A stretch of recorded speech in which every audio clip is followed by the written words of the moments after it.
Oi, pessoal. Sou o professor Rodrigo Molina e o assunto da aula de hoje é antimicrobianos.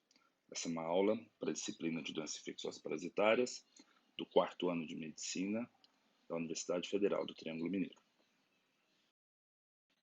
Bem, em relação aos antimicrobianos, na era pré-antibiótica já existiam algumas substâncias que eram utilizadas a fim de diminuir a quantidade de micro-organismos que poderiam levar a algum processo infeccioso. Então, já em 1860, Lister utilizava o fenol na instrumentação cirúrgica.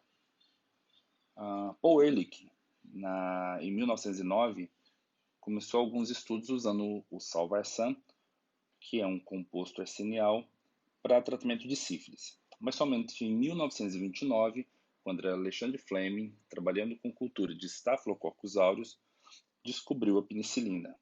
Porém, a penicilina ela somente foi utilizada em 1940, o que modificou toda a história da Segunda Guerra. Após esse período, a gente teve várias outras substâncias que foram sendo produzidas na finalidade de tratar as infecções. Em 1960, foram descobertas as primeiras cefalosporinas. Quando a gente vê aqui essa tabela pelos anos de descoberta das drogas, então a gente vê que em 1941 já a introdução das penicilinas, não sua descoberta, as cefalosporinas em 1945, os aminoglicosídeos em 1944, os macrolídeos, as lincosamidas em 52, as quinolonas na década de 60, o trimetoprim que veio compor com as sulfas no tratamento de inúmeras infecções em 1968 e em 2003 uma das últimas drogas a serem descobertas como classe nova, que são os lipopeptídeos. Bem, em relação aos antimicrobianos, então a gente sabe que são compostos sintéticos ou naturais, cuja finalidade é inibir o crescimento ou destruir esses agentes infecciosos. Esses antimicrobianos eles podem ser classificados conforme o tipo de agente que ele vai inibir ou destruir, como antibacterianos, antifúngicos, antiprotozoários, antihelmínticos ou antivirais. Esses antimicrobianos, no caso os antibacterianos, caso eles sejam produzidos por algum micro-organismo, como por exemplo penicilina, que vem de um fungo, que é o penicillium, ele é denominado antibiótico. Se ele for um produto natural ou semissintético, ou até mesmo sintético, ele é chamado quimioterápico, como por exemplo as sulfas. Muito importante, antes da gente falar mesmo dos antimicrobianos e até mesmo dos mecanismos de ação, a gente precisa lembrar alguns conceitos básicos de microbiologia. E lembrando que as bactérias podem ser divididas pelo consumo de oxigênio em aeróbias e anaeróbias. E uma outra classificação é como elas são coradas pela coloração de Gram. Se elas retêm a coloração, elas são denominadas gram-positivas. Se elas descoram após a lavagem, elas são denominadas gram-negativas. Geralmente, as bactérias gram-positivas são cocos. E os cocos eles podem ser dispostos de forma isolada, de forma em cadeia, que serão os streptococos. Eles podem ser em formas de cachos, que são os estafilococos, ou estar agrupados de 2 a 2, que são os diplococos. Aí a gente tem dois diplococos bem conhecidos, que é o Streptococcus pneumoniae e a Neisseria. Em relação às formas também, geralmente os bacilos ou bastonetes são gram-negativo, mas existem as exceções. Outras formas são os espirilos e os vibriões. Os antimicrobianos podem ser classificados segundo a sua capacidade de matar ou não as bactérias, e aí a gente tem os bactericidas e os bacterostáticos. Ou em relação a seu mecanismo de ação, onde que eles atuam. Então, aqueles antimicrobianos que possuem o mesmo mecanismo de ação vão estar no mesmo grupo. Então, fica mais fácil, isso aqui é uma figura que todos temos que ter conhecimento, que é onde que atuam esses antimicrobianos. Então, partindo da parte externa para a parte interna da bactéria, a gente tem aqueles antimicrobianos que atuam destruindo ou inibindo a formação da parede celular. E aqui dentro nós temos os grupos dos beta-lactâmicos e os glicopeptídeos. Mais abaixo da parede celular, a gente tem a membrana celular, no qual nós temos dois grupos também de antimicrobianos, as polimixinas e os lipopeptídeos. Aí aqui nós temos a daptomicina. Um grupo de antimicrobianos que vai atuar na síntese proteica, e aqui a gente tem maior quantidade de antimicrobianos. Então nós temos aqueles que atuam no RNA ribossômico, seja na estrutura 30S, que são os aminoglicosídeos, as tetraciclinas e as glicilciclinas, como aqueles que atuam na porção 50S, como macrolídeos, as streptogramíneas, bem em desuso hoje, o cloranfenicol e as lincosaminas. E os antimicrobianos que atuam no RNA transportador, que são as oxazolidinonas. Chegando na estrutura do DNA da bactéria, a gente tem os antimicrobianos que atuam alterando esse DNA, seja por alterar a formação, e aí a gente tem os antimicrobianos que atuam na síntese das purinas ou do ácido fólico e ácido folínico, que nós temos os antifolatos, no qual aqui o representante é o trimetoprim, e os que atuam na via do PABA, do ácido paraminobenzoico, que são as sulfas, as sulfonamidas. E aqueles antimicrobianos que inibem enzimas que levam à aglomeração ou à condensação do material genético. Então, caso ela iniba essas enzimas, o material genético vai ter uma desesterilização e a bactéria vai acabar explodindo. E aqui a gente tem, então, as quinolones. Falando agora de cada classe desses antimicrobianos, então começando pelos aqueles agentes que inibem a síntese da parede celular. Então a gente tem que lembrar que a parede celular de uma bactéria é composto de uma estrutura que se chama peptídeo-glicano. Né? Esse peptídeo-glicano ele tem dois carboidratos, que é o acetilglicosamida e o ácido acetilmurânico, que vão fazer esse composto, então que vai dar estrutura a esse composto, que é a parede celular, e a parede celular que dá forma à bactéria. Lembrando que nas bactérias gram-positivas a gente tem uma estrutura de peptídeo-glicano bem maior do que das gram-negativos.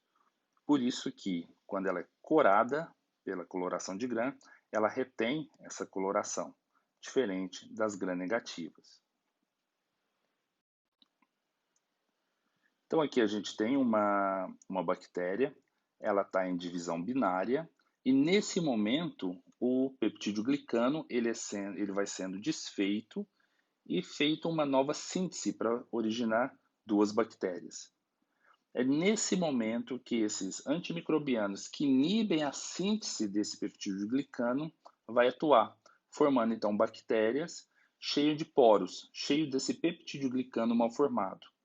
Com esses poros ocorre então a entrada de água para dentro da célula, porque essa parede celular também ela leva à proteção do ressecamento da bactéria ou da entrada de muito líquido para dentro dela, visto que ela tem um meio mais concentrado que o meio externo, e com isso ela acaba explodindo pela quantidade de água que entra por um mecanismo que se chama lise osmótica.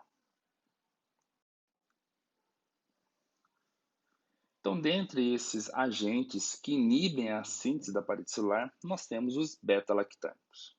Os beta-lactâmicos têm esse nome porque ele tem esse anel beta-lactâmico que tem esse nitrogênio. Então, todos os compostos que possuem um anel beta-lactâmico pertence a essa classe. E na modificação da estrutura básica desses antimicrobianos, nós vamos ter subprodutos e novas subclasses. Então, nós temos as penicilinas, que vai ter esse anel comum, que é o anel penicilânico, as cefalosporinas, que também todos os compostos têm esse anel comum a essa subclasse, que é o anel cefalosporínico, o monobactâmico, que nós temos um representante dessa classe, e uma outra subclasse, que são os carbapenêmicos. Vamos passar rapidamente por cada uma dessas classes para a gente relembrar. As penicilinas. Então, as penicilinas possuem em comum esse anel penicilânico e elas podem ter algumas estruturas em comum que vão classificá-las em penicilinas G, ou também chamada de penicilinas naturais.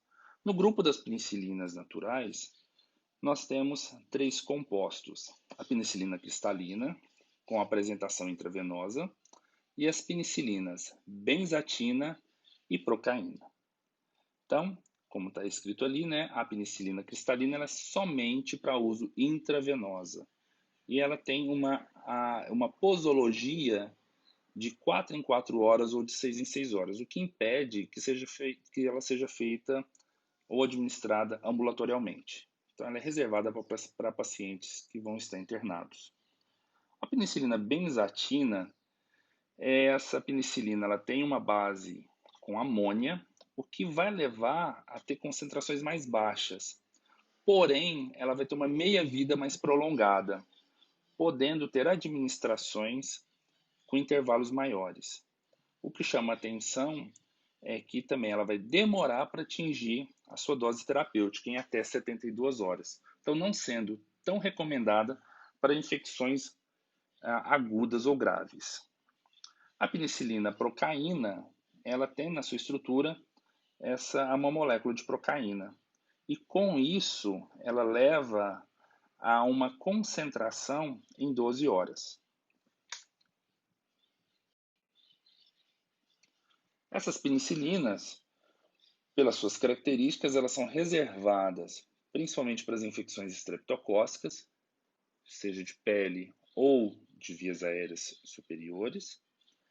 É a droga de escolha no caso de meningite meningocócica, mas aí no caso deve ser utilizada a penicilina intravenosa, que é a única que penetra a barreira hematoencefálica, que é a penicilina cristalina, e a penicilina benzatina ainda é a droga de escolha e de primeira linha para o tratamento da sífilis.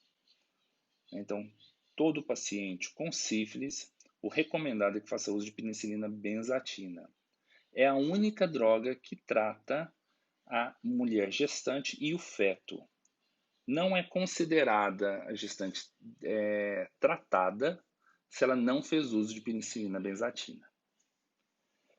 As penicilinas, quando elas estão em conjunto ou utilizadas em associação com aminoglicosídeos, elas têm efeito sinérgico, ou seja, os dois antibióticos vão ter melhora da sua eficácia. E vai ser a associação de escolha para tratamento de infecções por enterococos e meningite por Listeria monocitogênese. Ainda dentro das penicilinas, nós temos um outro subgrupo, das aminopenicilinas ou penicilinas semissintéticas, cujos representantes são bem conhecidos porque são antimicrobianos muito utilizados. Nós temos a amoxicilina e ampicilina. São drogas orais. A ampicilina também tem uma apresentação intravenosa. E são drogas que a gente vai utilizar preferencialmente para as infecções do trato respiratório. Então, elas são extremamente ativas contra Streptococcus pneumoniae. Na maioria das comunidades, o estrepto ainda é sensível à penicilina. Também, droga de escolha para tratamento de infecções respiratórias por hemófilos influenza. A amoxicilina ela também pode ser utilizada, assim como a ampicilina, o tratamento de infecção do trato urinário não complicado.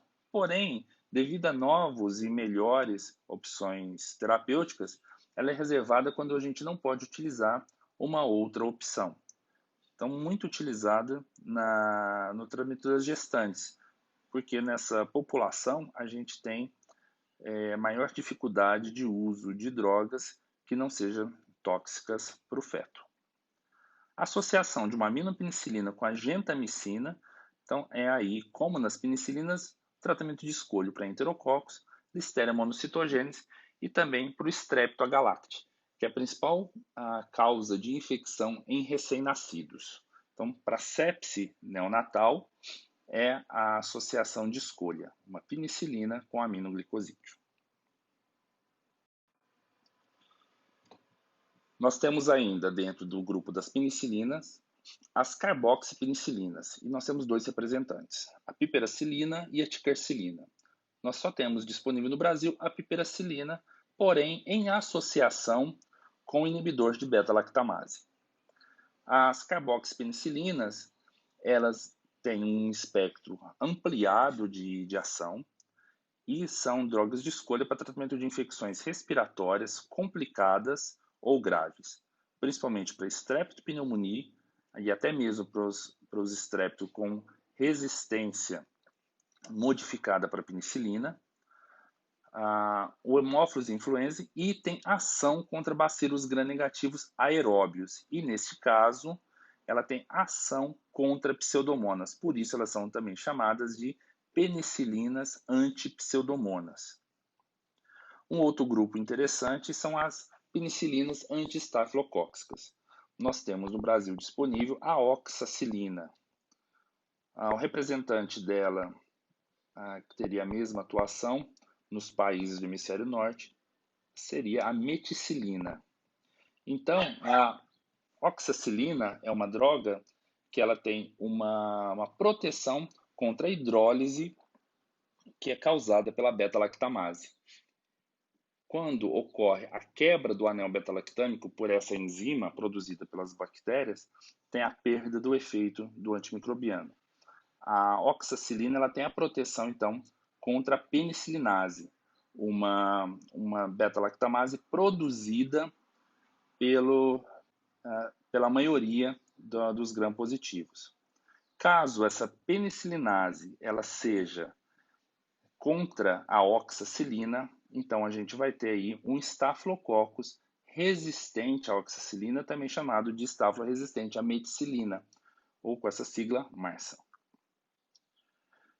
Para essas bactérias que produzem beta-lactamase e podem perder o efeito de algumas penicilinas, a gente pode associar a essa droga básica um inibidor da beta-lactamase. E aí nós temos, nessas classes, o tazobactam, que já vem em associação com a piperacilina, o sulbactam, que vem em associação com ampicilina e deixa essa ampicilina com ação contra outras bactérias que ela isolada não iria promover, e o clavulanato, também em associação com a amoxicilina, que melhora o seu perfil para Staphylococcus. Bem, um outro subgrupo dentro dos beta-lactâmicos são as cefalosporinas. As cefalosporinas elas podem ser classificadas conforme a sua geração. E essa geração está relacionada ao espectro de micro-organismos que elas vão cobrir.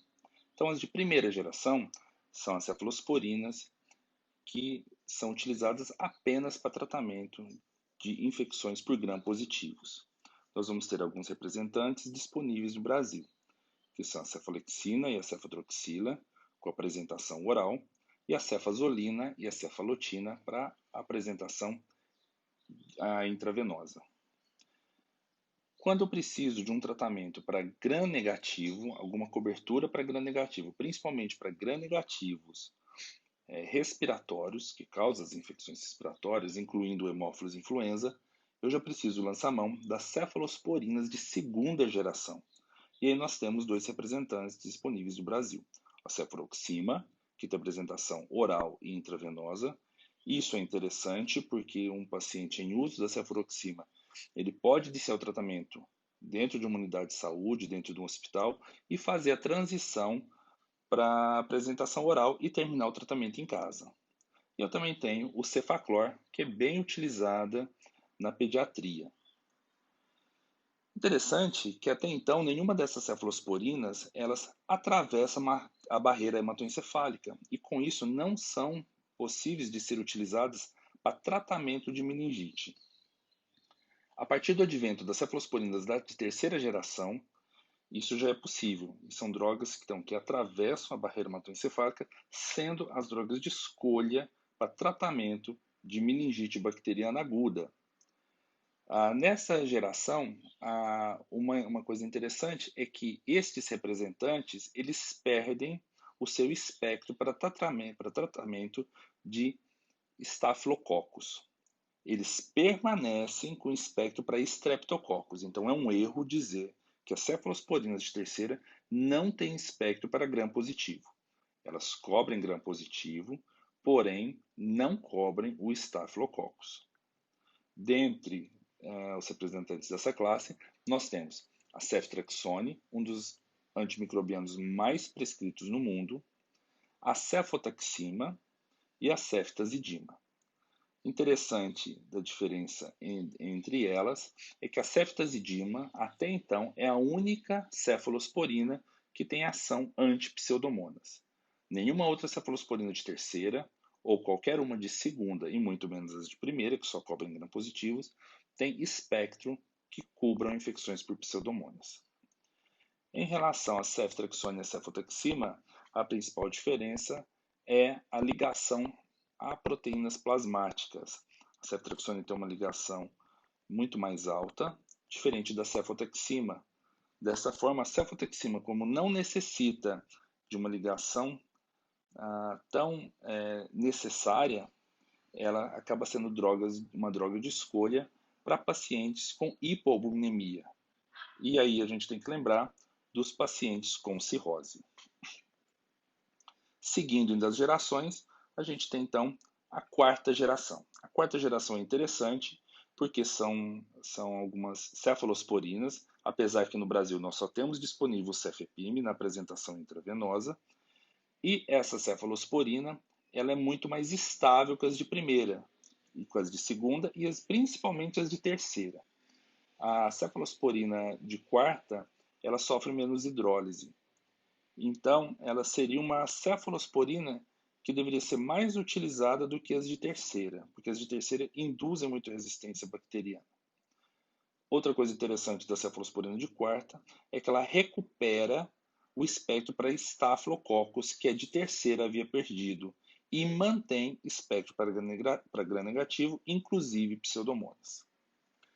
E, por fim, foi lançada nos últimos 2, 3 anos uma cefalosporina classificada como de quinta geração. O que ela tem de diferente é que ela somente deve ser utilizada para tratamento de gram positivo. Mas o que ela é diferente da cefalosporina de primeira, que também é só para gram positivo, é que ela cobre o estáfilo resistente à meticilina ou oxacilina. Então ela é reservada somente para essa situação, quando eu tenho uma infecção comunitária de infecção respiratória, ou seja, pneumonia ou infecção de partes moles, por estáfilo resistente à oxacilina. Aí eu posso utilizar a ceftarolina.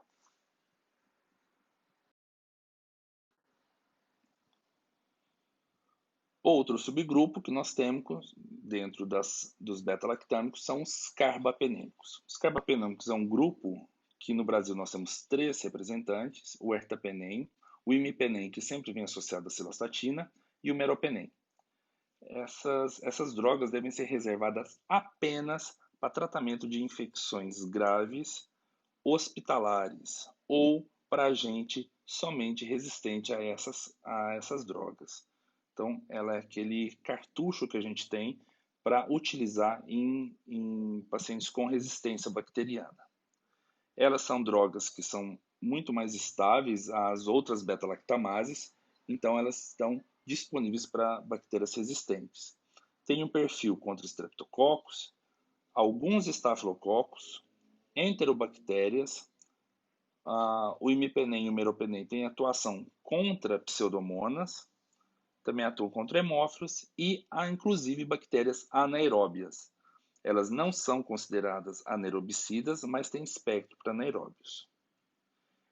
Como também as cefalosporinas, elas não têm atividade contra a listéria e contra estáfilo meticilino resistente. Então, se eu tiver um estafilococcus resistente à oxacilina, não vou utilizar um carbapenêmico, mesmo que no antibiograma mostre isso. Isso mostra, na verdade, um erro de antibiograma ou de identificação da bactéria. O imipenem sempre vai estar associado à cilastatina, e a cilastatina ela pode ser, inclusive, nefrotóxica. Então, nos pacientes nefropatas, a gente reserva muito mais o uso do meropenem. Outra coisa interessante é que a cilastatina, em pacientes que apresentam crise convulsiva, eles podem precipitar essas crises. Então, a gente também não usa o imipenem em pacientes com chance de crise convulsiva. E o ertapenem, diferente do imipenem e meropenem, não tem atividade contra pseudomonas e Acinetobacter. Então, a gente não vai reservar para infecções causadas por esses agentes.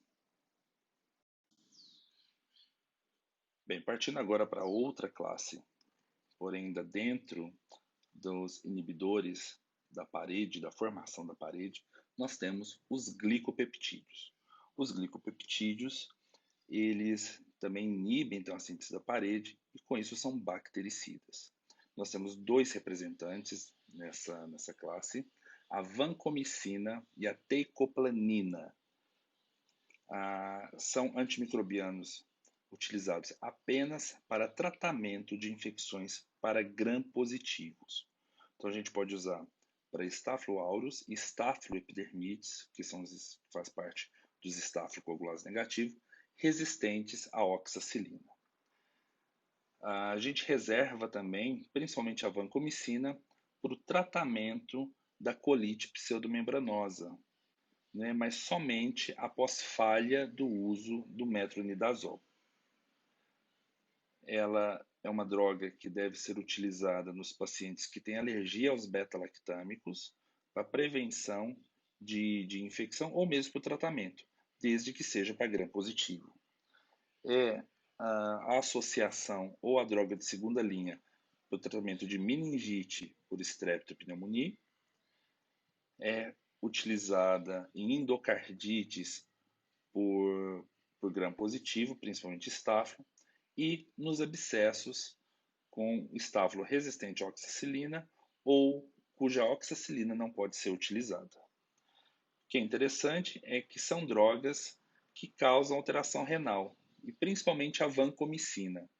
A teicoplanina, ela não causa alteração renal, assim como a vanco, porém, nos pacientes nefropatas, a dose deve ser ajustada. Outra coisa interessante é que na infusão rápida dessa droga ocorre então uma vermelhidão, não é uma reação alérgica, ela está relacionada somente à infusão, que é a síndrome do homem vermelho. Basta parar a infusão e depois recomeçar um pouco mais lento, que o paciente pode não apresentar mais essa reação.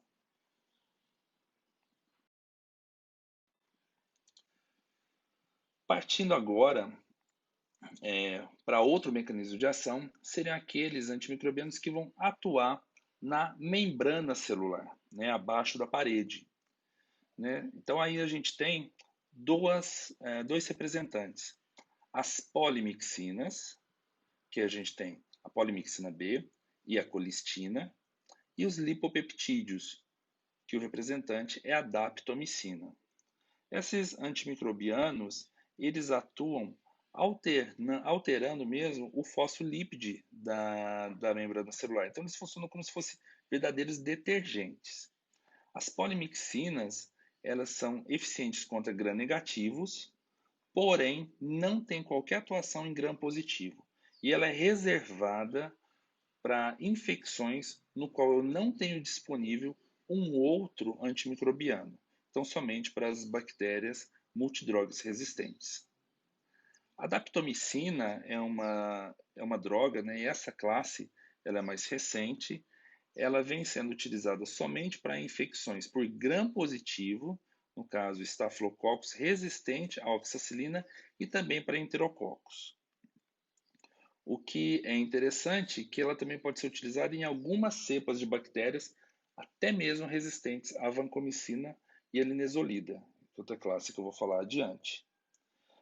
Porém, a daptomicina não tem liberação para ser utilizada no tratamento de pneumonia, porque no pulmão ela é inativada pelo surfactante. Então, ela não teria qualquer atuação em infecções por gram-positivos das vias aéreas respiratórias inferiores. Então, ela fica muito mais reservada para infecções da corrente sanguínea, endocardite e infecções de partes moles.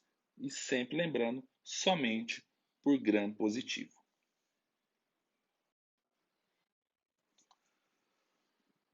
Outro mecanismo de ação que vai levar então a uma grande quantidade de subclasses são os antimicrobianos que atuam ou alteram a função do ribossomo ou a síntese proteica. E aqui a gente tem inúmeros antimicrobianos. Então nós temos a classe dos macrolídeos, aminoglicosídeos, tetraciclinas, as lincosamidas, metronidazol, cloranfenicol e as oxazolidinonas.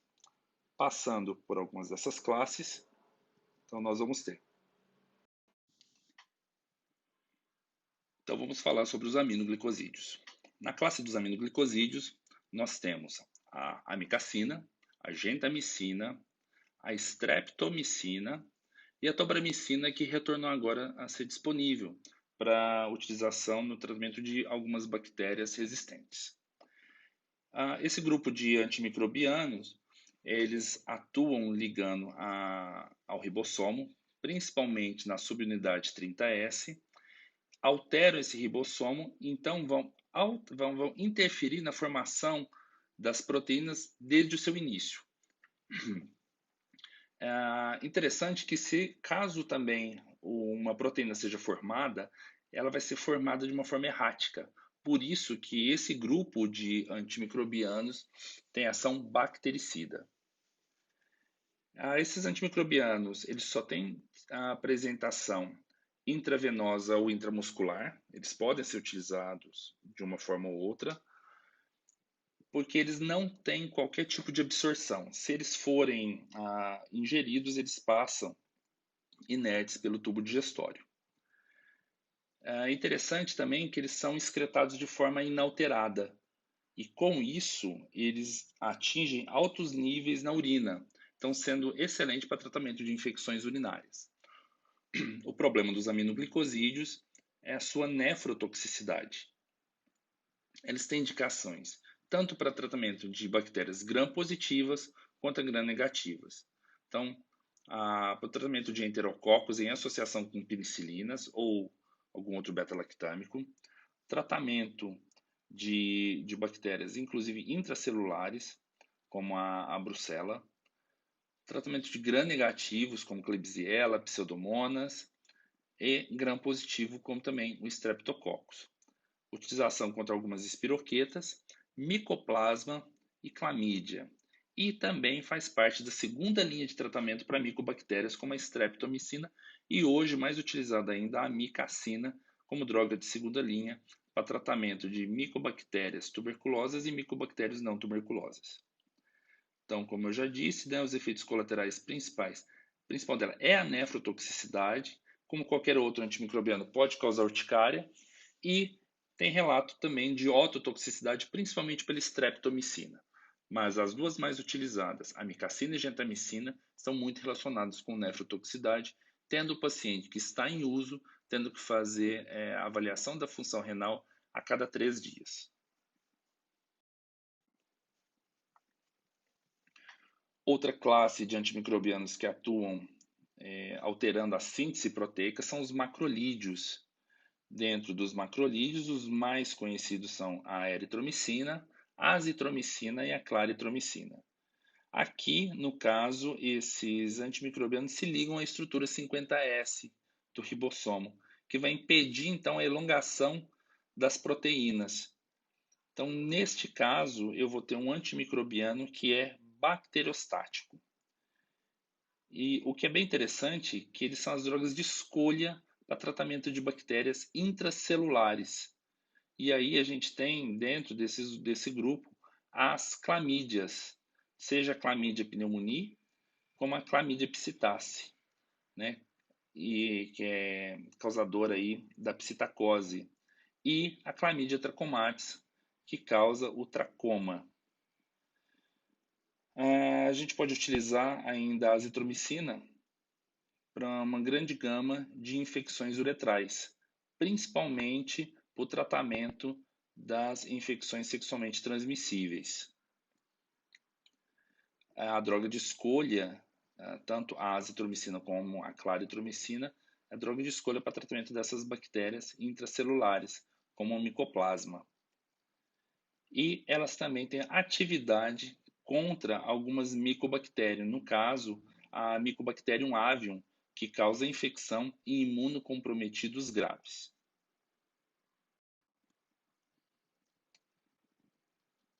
As tetraciclinas é outro grupo de antimicrobianos que inibem a síntese proteica. Nesse caso, os dois representantes é a tetraciclina mesmo e a doxiciclina.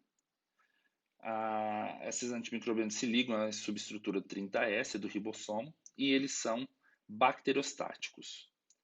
E tem atuação sobre vários tipos de bactérias, gram-positivas, gram-negativas, algumas anaeróbias, e interessante que são drogas de escolha para tratamento de bactérias do grupo das rickétsias. E atuam também contra algumas amebas. Esse grupo de antimicrobiano não deve ser utilizado em gestante, na verdade ela é proscrita em gestante. E em crianças na fase de dentição pode levar à alteração da formação do dente, causando um escurecimento.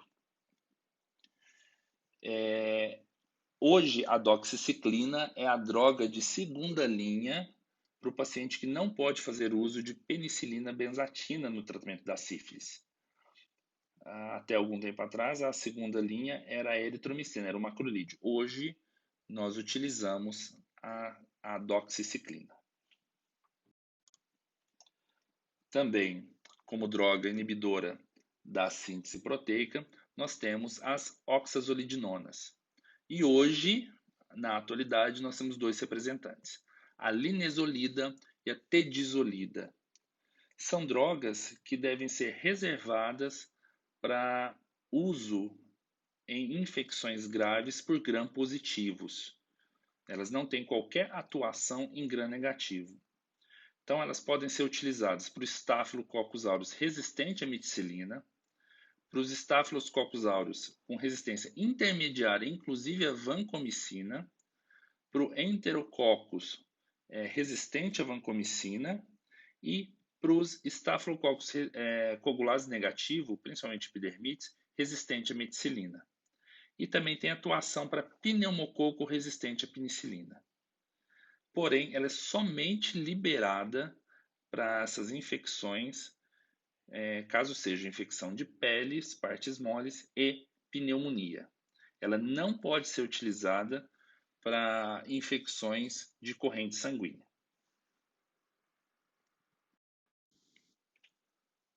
Bem, agora um novo mecanismo de ação são aqueles antimicrobianos que alteram o metabolismo dos ácidos nucleicos das bactérias. E aqui a gente tem desde antimicrobianos que alteram a formação de estruturas que vão ser compostos do DNA da bactéria, ou mesmo que alteram enzimas necessárias para que esse DNA seja funcionante. Interessante nessa figura que nós temos aí em cima e embaixo, né, à direita, é uma cultura de Escherichia coli. E embaixo nós temos a mesma cultura na presença de quinolona. Então o que acontece? A quinolona ela inibe o DNA girase, vai ocorrer uma desespiralização do DNA da bactéria. O DNA da bactéria é muito grande para caber no interior dela, então ele começa a alongar a bactéria até ela explodir. Então, esse embaixo são essas bactérias de cima, cujo ácido nucleico foi desenovelado por ação das quinolonas. As quinolonas podem ser divididas em geração. A gente tem lá de primeira geração, que era o ácido nalidíxico, mais utilizado em infecções urinárias. Depois nós tivemos a adição do anel das quinolonas a flúor, a dois átomos de flúor, então são as quinolonas bifluoradas, ou nós chamamos também de fluorquinolonas, e nós temos dois principais representantes que a gente acha mais disponível, a norfloxacina e o ciprofloxacino. Interessante que o ciprofloxacino ele tem ação contra pseudomonas, diferente da norfloxacina.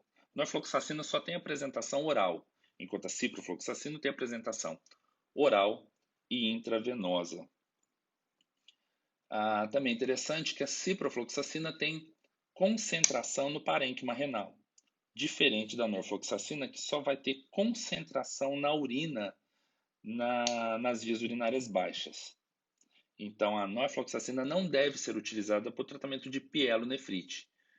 Então, a gente reserva para o tratamento da pielonefrite a ciprofloxacina. E depois teve o surgimento das quinolonas, ditas quinolonas respiratórias, que tem esse nome porque elas têm atuação contra a streptopneumonia. A ciprofloxacina, a norfloxacina não tem boa concentração em parênquima pulmonar e não cobre o estrépito. Então, não devem ser utilizados para as infecções respiratórias. Outro aspecto importante das quinolonas é que elas podem alterar a matriz metafisária.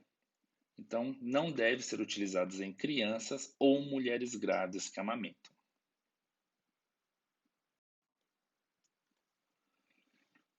Há 2 anos, em 2018, houve uma recomendação da Agência Europeia de Medicamentos para o cuidado do uso de quinolonas e fluorquinolonas devido a eventos adversos.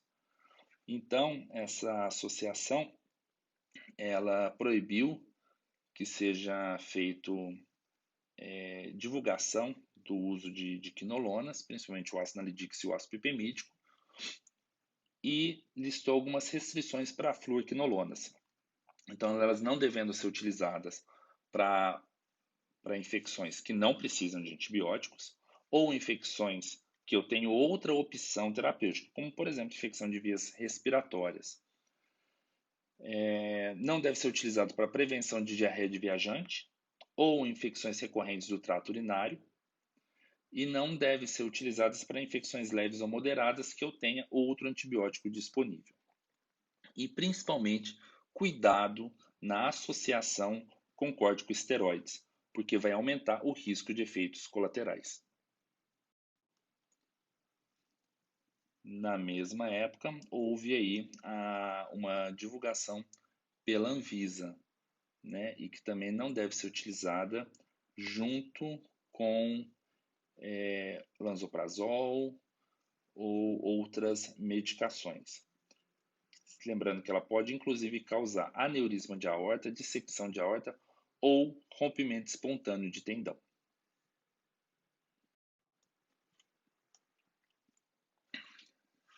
Dentro também aqueles que alteram a formação do DNA, nós temos os agentes antimetabólicos. E os mais conhecidos são as sulfonamidas e os antifolatos. As sulfonamidas ela tem uma atuação inibindo a dihidropteroato sintetase na transformação do ácido paraminobenzoico em folato. E depois o trimetoprim ele inibe a dihidrofolato redutase, que converte o folato em tetrahidrofolato. O tetrahidrofolato ele é importante para depois fazer a síntese dos timidínicos que vão formar o DNA. Então, se a gente inibe essa via, a via do PABA e a via do folato, a gente vai ter aí bactéria com alteração do seu DNA e ela vai acabar morrendo. Os principais representantes das sulfonamidas é o sulfametoxazol, que ele sempre vem em associação com o trimetoprim, é uma droga que tem apresentação oral e intravenosa, e outro que a gente tem também disponível no mercado, mais difícil de encontrar atualmente, é a sulfadiazina. A sulfadiazina ela é uma sulfonamida isolada, então para ser utilizada, a gente precisa associar um inibidor do folato. E nesse caso, então, a gente vai usar a pirimetamina, que também ela é separada. A sulfadiazina só tem apresentação oral.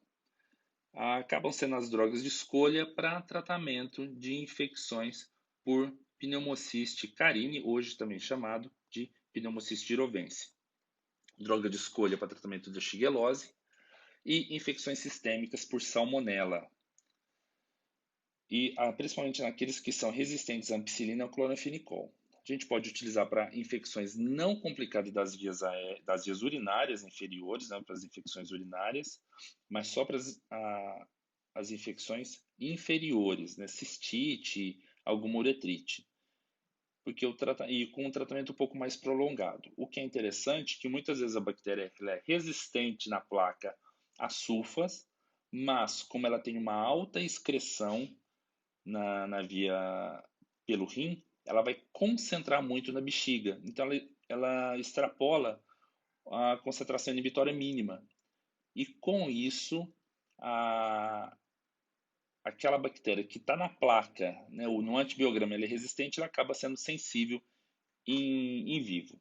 Também pode ser utilizado na prostatite, na profilaxia contra infecções recorrentes das vias urinárias, a droga de escolha para tratamento da nocardia e das infecções por Toxoplasma gondii. Bem, agora que a gente já passou pelas várias classes de antimicrobianos baseado no seu mecanismo de ação, nós temos que lembrar que o uso correto desses antimicrobianos, a gente tem que levar sempre em consideração qual é meu paciente, como que ele está. É um paciente grave? É um paciente que não está grave? Eu tenho informação microbiológica ou o tratamento para esse paciente, ele é empírico ou ele é dirigido? Dirigido é quando eu tenho resultado de uma cultura. E eu tenho que lembrar algumas informações da farmacologia e da farmacocinética das drogas e saber como está meu paciente para eu decidir qual a droga que eu vou utilizar. Se eu pensar pelas bactérias, né, eu posso tentar imaginar o meu arsenal terapêutico. Então, se eu estou frente a uma infecção por Streptococcus em geral, quais seriam as opções terapêuticas que eu tenho? Eu posso lançar mão aí das cefalosporinas de segunda, terceira e quarta geração. Por que não as de primeira? Porque as de primeira eu vou reservar para as infecções por Staphylococcus. Outra possibilidade é aminoglicosídeo, e aqui o melhor aminoglicosídeo para a infecção estreptocócica é a gentamicina. Outra possibilidade, os macrolídeos, seja azitromicina ou claritromicina.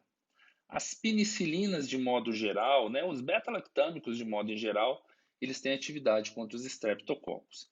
E, se eu quiser utilizar alguma quinolona, temos que lembrar que tem que ser uma quinolona respiratória, porque são as únicas que têm atuação contra o streptopneumoniae. Lembrando que são elas a levofloxacina e a moxifloxacina. Em relação ao tratamento para as estafilococcías, aí eu já vou utilizar as cefalosporinas de primeira, mas eu não vou utilizar a cefalosporina de primeira em infecções em que o paciente está grave. Aí eu vou reservar então a cefalosporina de quarta geração. Outra opção é a oxacilina, na verdade é a droga de escolha para as infecções estafilocócicas. O único problema da oxacilina é que eu só tenho apresentação intravenosa, tendo que ser administrada 4 ou 6 vezes ao dia. Uma excelente opção é a clindamicina. A clindamicina pertence ao grupo das lincosamidas, ela também inibe a síntese proteica e ela também tem atuação contra anaeróbios. Mas ela é excelente para gram-positivos e estafilococos que são sensíveis à oxacilina. No caso de estafilococos resistentes à oxacilina, a gente tem que lançar mão, então, do uso da vancomicina, da teicoplanina ou da linezolida. Então, a gente reserva essas três no caso de Staphylo aureus resistente à meticilina, que é essa sigla MRSA que a gente pronuncia Marsa. E quanto aos gram-negativos? Quanto aos gram-negativos, nós temos também bastante opções. Então, a gente vai utilizar cefalosporinas de segunda, terceira e quarta geração. Lembrando que se o meu gram-negativo for Pseudomonas, eu devo utilizar a de quarta geração, que é o cefepime, e a de terceira é a ceftazidima. As outras duas de terceira, eu não vou utilizar para tratamento de pseudomonas. Os aminoglicosídeos podem ser utilizados no tratamento de gram-negativos. As fluoroquinolonas, principalmente nas infecções mais graves, a ciprofloxacina. Os carbapenêmicos, imipenem, meropenem e ertapenem, a gente reserva para as infecções mais graves e de bactérias mais resistentes, e até mesmo as sulfas, né, com uma boa atuação da sulfa, né, a sulfa-metoxazol trimetoprim, contra a Escherichia coli. E se eu tiver um anaeróbio? Se eu tiver um anaeróbio, aí eu vou lançar mão dos anaerobicidas. Os anaerobicidas clássicos é um metronidazol, que ele cobre os anaeróbios gram-negativos, incluindo principalmente o Bacteroides fragilis, um anaeróbio bem presente no tubo gastrointestinal. Outro anaerobicida é a clindamicina. A clindamicina tem excelente atuação contra os anaeróbios gram-positivos. Então, ela vai ser excelente para os anaeróbios de vias aéreas. E eu tenho aí um grupo, né, dentro dos beta-lactamos, que são os carbapenêmicos. Eles não são anaerobicidas, mas eles cobrem anaeróbios.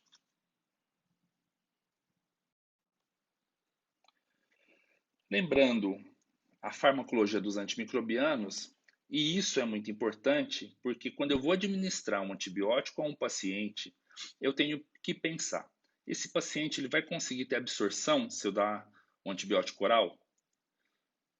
E eu vou conseguir fazer a administração intravenosa ou vai ter que ser intramuscular? Eu tenho apresentação intramuscular desse antimicrobiano?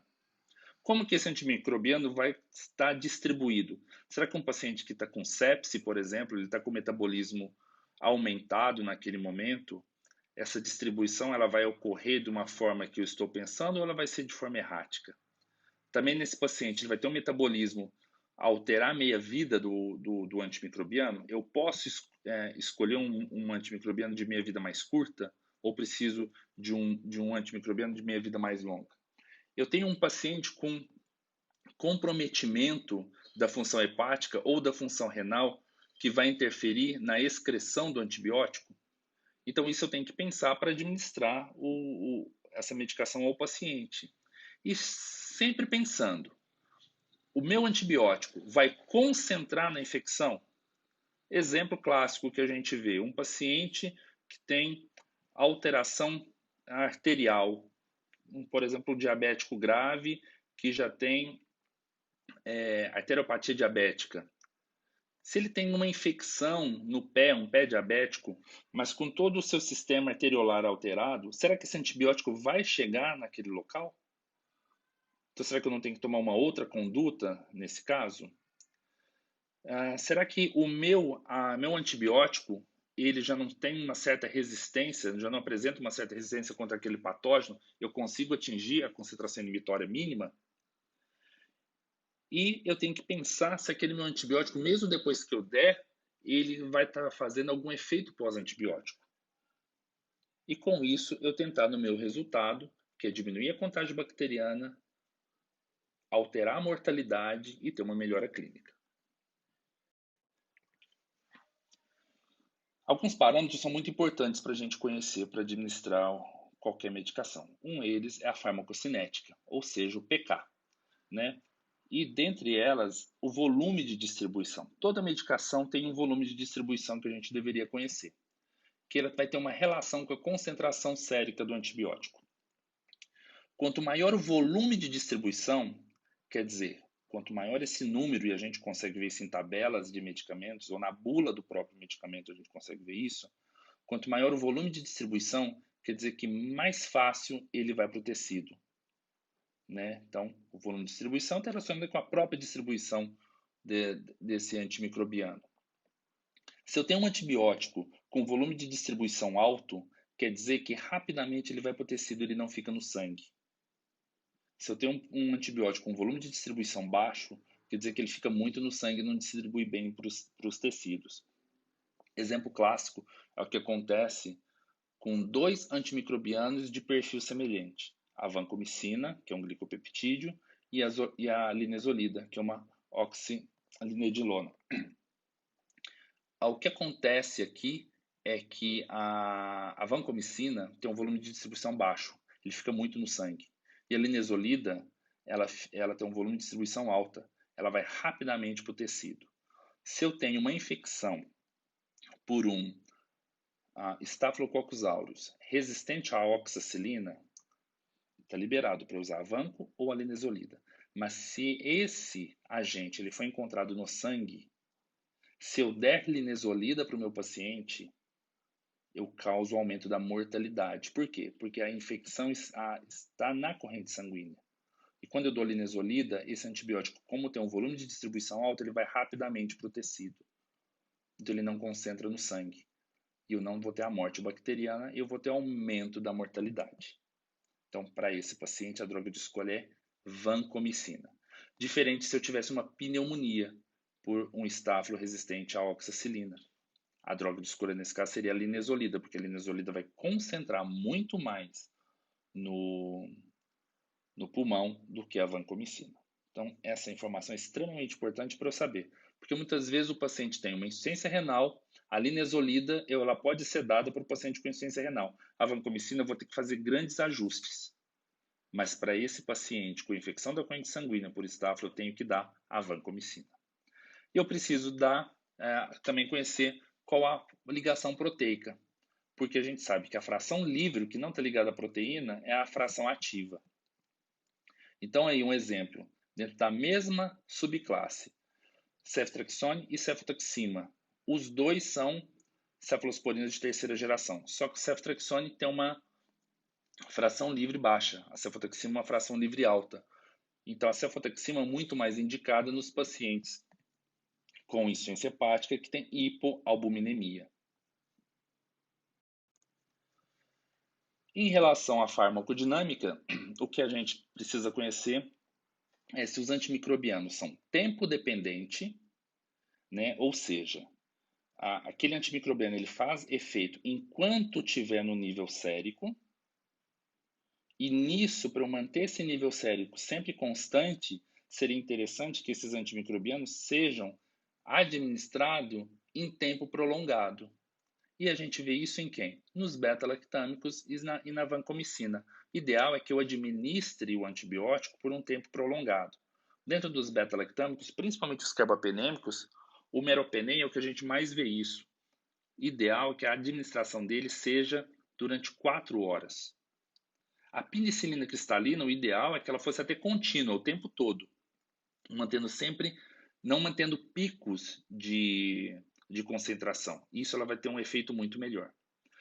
Já os antimicrobianos dose dependentes são aqueles que causam a destruição da bactéria da sua concentração. Quanto maior a concentração, maior a destruição bacteriana. Ou seja, eu posso concentrar toda a dose do dia numa única administração.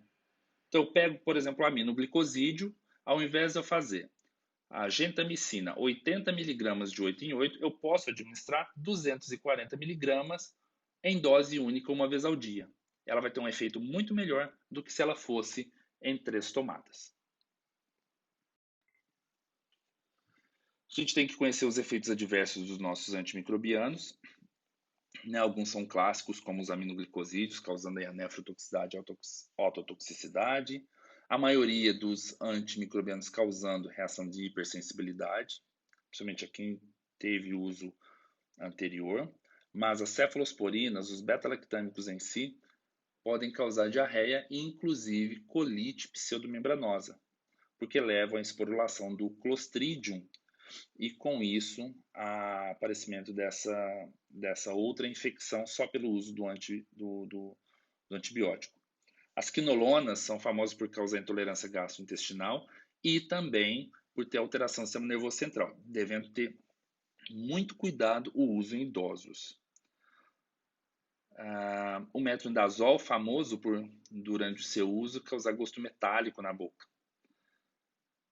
As tetraciclinas têm também seus efeitos gastrointestinais. A gente vê muito em quem trata alguma DST com doxiciclina, dificuldade em tratar ali os 14 dias.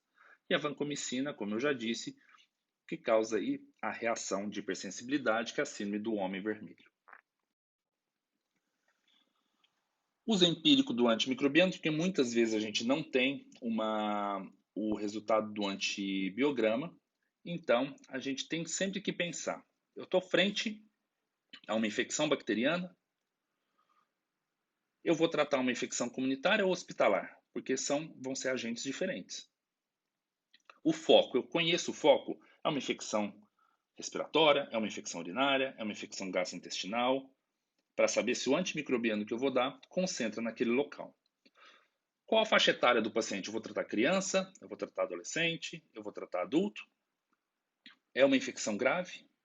Como está a função hepática e renal desse paciente? E é uma mulher, ela está grávida, esse antibiótico é tóxico ou não? Então, sempre a gente vai fazer uma cobertura ampla para os patógenos mais prováveis.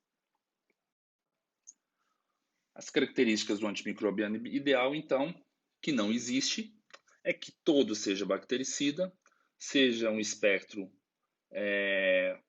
o mais específico possível, que ele precise de uma dose baixa para causar a destruição da bactéria, então menor concentração inibitória mínima, que ele não seja tóxico, que ele chegue no local da infecção, que tenha uma boa comodidade posológica, que seja compatível com o curso clínico do paciente e que tenha baixo custo. Bem, vamos falar rapidamente sobre os mecanismos de resistência dos antimicrobianos, visto que isso é um grande problema que nós temos hoje, pela emergência de bactérias resistentes a um número cada vez maior dos agentes que nós temos disponíveis, inclusive com bactérias sem possibilidade terapêutica na atualidade. Lembrando que esses conceitos de sensibilidade, resistência, eu tenho falsa resistência e tolerância, vai estar muito relacionado em se a gente não está fazendo uma dose inadequada de antimicrobiano, um intervalo inadequado, um tempo de tratamento insuficiente, se há algum evento que está dificultando a absorção da medicação ou a biodisponibilidade no tecido, como o exemplo que eu falei da alteração vascular, ou mesmo interações entre dando dois antibióticos que um interage com o outro. Isso é muito comum. Em relação à resistência, nós temos a resistência que pode ser intrínseca da bactéria, ela já nasce resistente àquele antibiótico ou ele adquire. Essa resistência ela pode ser de origem cromossômica, na própria bactéria, ou ele vem de uma outra bactéria e vai ser agregada a ela. Ou ela vai ser induzível, né? O uso mesmo do antibiótico induz a resistência da resistência àquele outro ou a toda a classe de antimicrobiano. Nós temos algumas resistências intrínsecas, essas bactérias já são resistentes naturalmente a esses antibióticos, como por exemplo as anaeróbias. Todas as anaeróbias são resistentes a aminoglicosídeos. Então eu nunca vou utilizar um aminoglicosídeo para tratar uma infecção anaeróbica. A Klebsiella, por exemplo, ela é resistente à ampicilina, então também não vai ser uma opção terapêutica. Nunca vou tratar uma infecção por enterococos com qualquer cefalosporina, porque os enterococos são naturalmente resistentes às cefalosporinas. Essa resistência, então, ela pode se estabelecer por uma mutação da bactéria, ela sofre uma mutação e apresenta aquela resistência, ou uma transferência. Chega um novo gene responsável pela resistência àquele agente ou contra aquela classe. Esses genes de resistência, eles podem se localizar tanto no cromossomo da bactéria, e com isso ele vai transmitir para todas as bactérias que ela derem origem, ou elas podem vir por conjugação, né? Uma bactéria transmite para outra através de pili, que são elongações da própria bactéria para outra, em que ela transmite essas porções de DNA, esses plasmídios, que vão entrar no cromossomo. Ou mesmo por transposons, que vão ser fragmentos do DNA devido a uma transferência genética. Aqui a gente vê até um bacteriófago, né, que é um vírus que parasita bactéria, podendo ser o causador de levar a esse gene de resistência. E depois que esse gene é transmitido, quais são os mecanismos que poderiam ocorrer, então, que vai levar a essa resistência? A gente precisa, né, lembrando que para um antibiótico fazer efeito, ele precisa chegar no seu sítio molecular de ação, interagir com essa molécula e desencadear a morte da bactéria, evitar que ele seja jogado para fora da bactéria, então, porque existem bombas que jogam esses antimicrobianos para fora, e evitar que esse antibiótico seja inativado por algumas enzimas bacterianas. Então, aqui a gente tem os mecanismos básicos dessa resistência, que é a alteração da permeabilidade do antimicrobiano, que algumas bactérias elas vão levar, então, a dificultar que o antimicrobiano entre para dentro da célula, alterando esses canais por onde eles vão penetrar. Eu posso ter presença de um mecanismo enzimático que vai inativar essa bactéria, e no caso aí os principais são os beta-lactâmicos, com a formação de beta-lactamase ou outras enzimas que vão fazer essa inativação. Formação de bombas de fluxo, jogando esse antimicrobiano para fora, e mesmo alterando o sítio de ação, onde o antimicrobiano não vai conseguir se ligar para fazer o gatilho molecular para sua ação. Então, primeira alteração da permeabilidade, então a gente vê que os beta-lactâmicos ou as quinolonas, eles precisam entrar para a bactéria através de poros. Esses poros recebem o nome de porina. Se houver uma alteração dessa porina, o antibiótico não consegue penetrar e ele vai ficar, então, somente fora da célula, não conseguindo atingir o seu sítio. Eu posso ter um mecanismo que vai levar à alteração do sítio molecular de ação. Então, a bactéria não consegue se ligar naquela estrutura que ela deveria para promover a sua atividade molecular. Isso acontece muito na resistência das quinolonas, dos beta-lactâmicos, dos macrolídeos e da rifampicina. Então, a principal mecanismo de ação da micobactéria. Outro mecanismo que é bem importante, que ocorre bastante aqui, principalmente nas quinolonas, é a formação de bombas que jogam esse antibiótico para fora. O antibiótico consegue entrar pela porina, porém uma bomba leva ele para fora da célula. Então ele não consegue concentrar e atingir o seu sítio de ação. E eu tenho aí a inativação enzimática, no qual vão produzir algumas enzimas que vão destruir esse antimicrobiano, ou naqueles antimicrobianos que têm os anéis, como por exemplo os beta-lactâmicos, inativa o anel beta-lactâmico e ele não tem mais a sua ação. Importante conhecer alguns grupos de interesse, então nós temos aí as bactérias ISBL, que é a sigla para beta-lactamase de espectro estendido. E o que leva a essas bactérias, geralmente são gram-negativos, enterobactérias gram-negativas, produzem essa beta-lactamase de espectro estendido, que vai promover a resistência a todas as cefalosporinas. Hoje muito falado, nós temos a KPC, que é a Klebsiella produtora de carbapenemase, os carbapenêmicos, aqueles antimicrobianos de amplo espectro utilizados para as infecções resistentes, e no caso nós temos a Klebsiella produtora dessa enzima carbapenemase que quebra os carbapenêmicos. Então essa classe não tem mais efeito sobre essa bactéria. Temos aí o Staphylococcus aureus resistente à meticilina, então ele induz a formação de enzimas que quebram inclusive a oxacilina. Então as drogas de escolha seriam a vancomicina, os glicopeptídeos de forma geral, e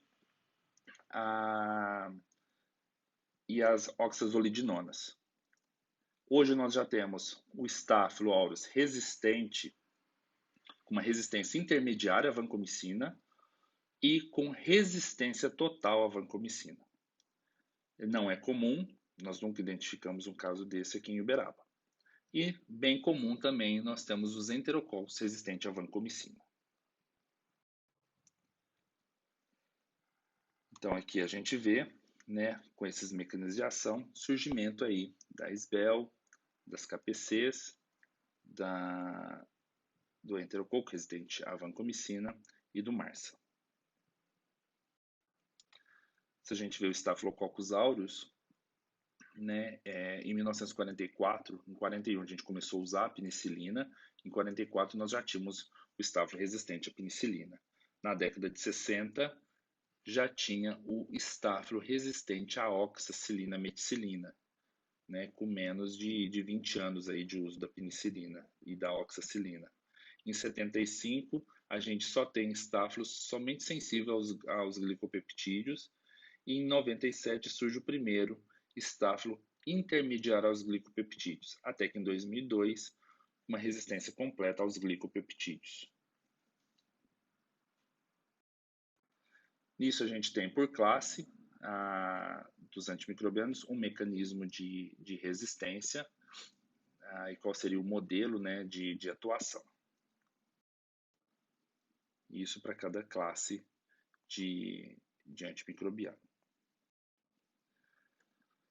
Então a gente vê que existem erros de prescrição, principalmente quando não se trata de doenças infecciosas, mas tratando febre usando antibiótico, uso de antibióticos para tratamento de infecções virais, quando usa drogas tóxicas para pacientes, como por exemplo aminoglicosídeos em idoso, que aumenta a chance ainda maior de nefropatia, uso de quinolonas em gestante, associações antagônicas em que um tira o efeito do outro, usando doses erradas, que aumenta a resistência antimicrobiana, via errada de administração, não conhece, né, a farmacocinética, a farmacodinâmica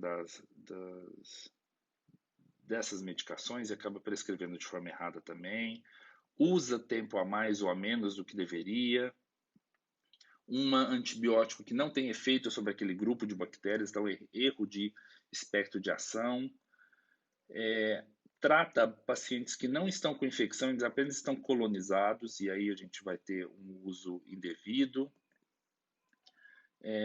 Uso abusivo de antibiótico tópico, e eles causam principalmente resistência, e uso desnecessário e de alto custo de drogas.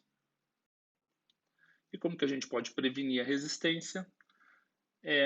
Vacinando principalmente os pacientes e profissionais de saúde. A gente tem a vacina contra o pneumococo que deve ser utilizado, retirar ou desinvadir os pacientes de catéter e sonda quando já for possível, fazer o diagnóstico correto das infecções, a avaliação de especialista, no caso infectologista, uso correto desses antimicrobianos para tratar infecções, não tratar colonização ou contaminação, saber quando que eu não preciso utilizar uma droga de amplo espectro e principalmente prevenir transmissão, quebrando essa cadeia, deixando o paciente em isolamento para que essas bactérias multiresistentes elas não passem adiante.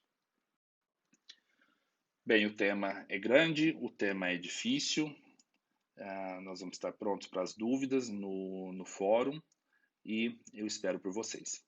Obrigado pela atenção.